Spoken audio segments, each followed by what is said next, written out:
BJP ने लोकसभा चुनाव की दूसरी लिस्ट में यूपी के एक भी उम्मीदवार के नाम की घोषणा नहीं की गई।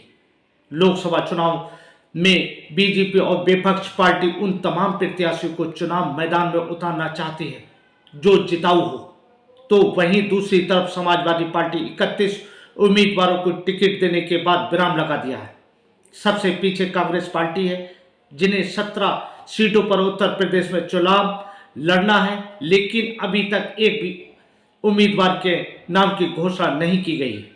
कांग्रेस सपा उम्मीदवारों की घोषणा में देरी की वजह कहीं बीएसपी तो नहीं है। बीजेपी पश्चिम उत्तर प्रदेश, अवध और पूर्वांचल के 2 सीटों पर लगातार मंथन चल रहा है। इसी वजह से दूसरी लिस्ट में बीजेपी के एक भी प्रत्याशी के नाम की घोषणा नहीं हुई है।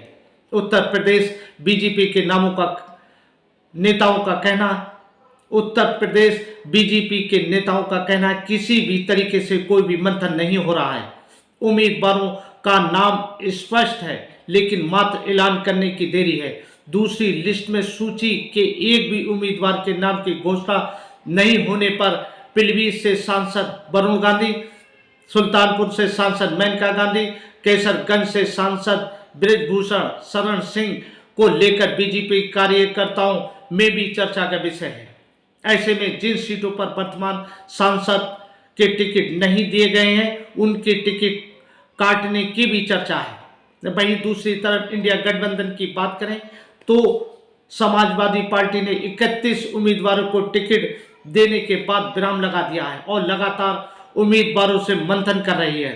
दूसरी तरफ समाजवादी पार्टी के मुखिया अखिलेश यादव के लिए ये भी चिंता है कि उत्तर प्रदेश के नाम के ऐलान के बाद कहीं उन्हीं के दल में गुटबाजी न शुरू हो जाए, इसलिए भी एहतियात बरत रहे हैं।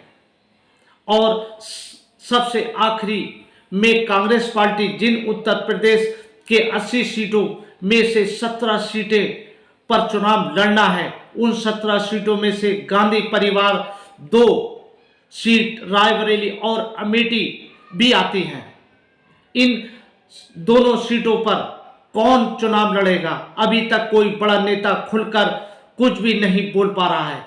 एक तरफ कार्यकर्ता अमेठी से राहुल गांधी को चुनाव मैदान में उतारना चाहते हैं, तो वहीं सोनिया गांधी के राज्यसभा में जाने के बाद में रायबरेली सीट से प्रियंका गांधी को उम्मीदवार बनाने की मांग कर रहे हैं।